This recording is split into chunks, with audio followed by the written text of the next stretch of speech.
পহেলা বৈশাখ মানে তো সবার বাসায় কিছু না কিছু ভালো মন্দ রান্না বান্না করা হয়। আর পহেলা বৈশাখ মানে তো গরমের দিন চলে আসলো। তো এই গরমের মধ্যে সিম্পল কিছু খাবার দাবারের আয়োজন করেছিলাম পহেলা বৈশাখের দিন।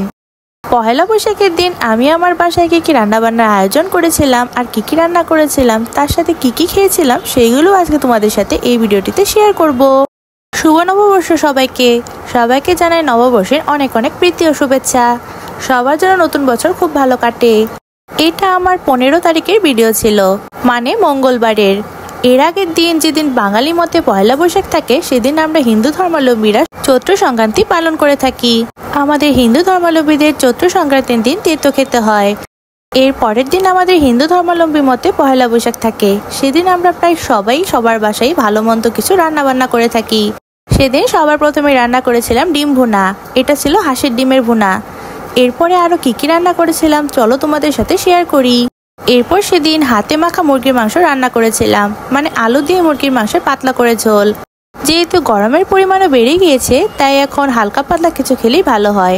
এই জন্য সেদিন আলু দিয়ে পাতলা করে মুরগির মাংস ঝোল রান্না করেছিলাম। রান্নার পর একটা রেসিপি তোমাদের সাথে শেয়ার করলাম না, কারণ ভিডিওটা এমনি অনেক বেশি বড় হয়ে যাবে।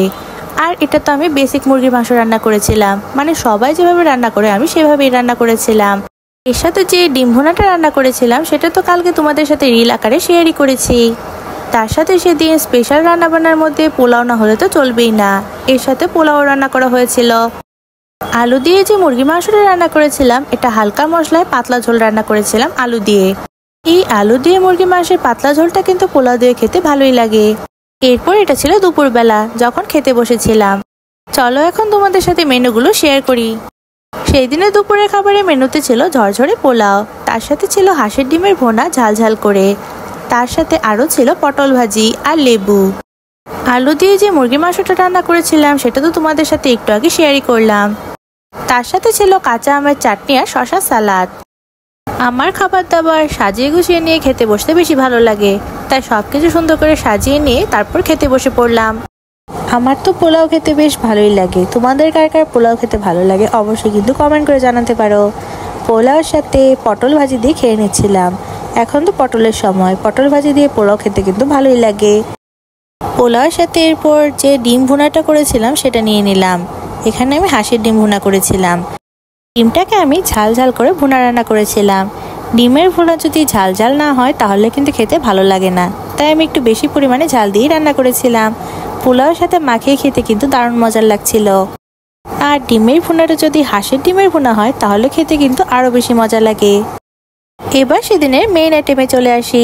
পোলাওয়ের সাথে এরপর নিয়ে নিলাম সেদিন যে আলু দিয়ে মুরগির মাংসের ঝোলটা রান্না করেছিলাম সেটা। সাথে নিয়েছিলাম লেবু আর শসার যে সালাডটা ছিল সেটাও। পোলাওয়ের মধ্যে অল্প পরিমাণে লেবু চিপে নিলাম। তার সাথে পোলাওয়ের সাথে মাংসের ঝোলটা ভালো করে মেখে নিলাম। মেখে নেওয়ার পর মাংস চিড়ে নিয়ে তার সাথে শসার যে সালাডটা ছিল একসাথে নিয়ে তার সাথে মাংসের আলু ভেঙে নিয়ে মজা করে খেয়ে নিলাম। মাংসের মধ্যে যদি আলু থাকে তো মাংসের তরকারির স্বাদটা কয়েক গুণ বেড়ে যায়। আমার তো মুরগির মাংস খাসির মাংসের তুলনায় খুব বেশি ভালো লাগে। যদিও নিজের রান্না নিজেই প্রশংসা করছি, তবে সবগুলো আইটেম কিন্তু খেতে অনেক বেশি মজা হয়েছিল। আর এখন যে কাঁচা আমের দিন, আমের চাটনি না হলে তো একদমই চলবে না, তাই কাঁচা আমের চাটনিও ছিল সেদিন। কাঁচা আমের চাটনিটা খেতে কিন্তু খুব মজা হয়েছিল। তো চাটনি খেতে খেতে আমার আজকের ভিডিওটি এখানেই শেষ করছি। এটাই ছিল আমার পয়লা বৈশাখ স্পেশাল খাবার দাবার ভিডিও। তোমাদের কাছে কেমন লেগেছে অবশ্যই কিন্তু কমেন্ট করে জানাবা। আর ভালো লাগলে একটি লাইক করে দিবা সবাই।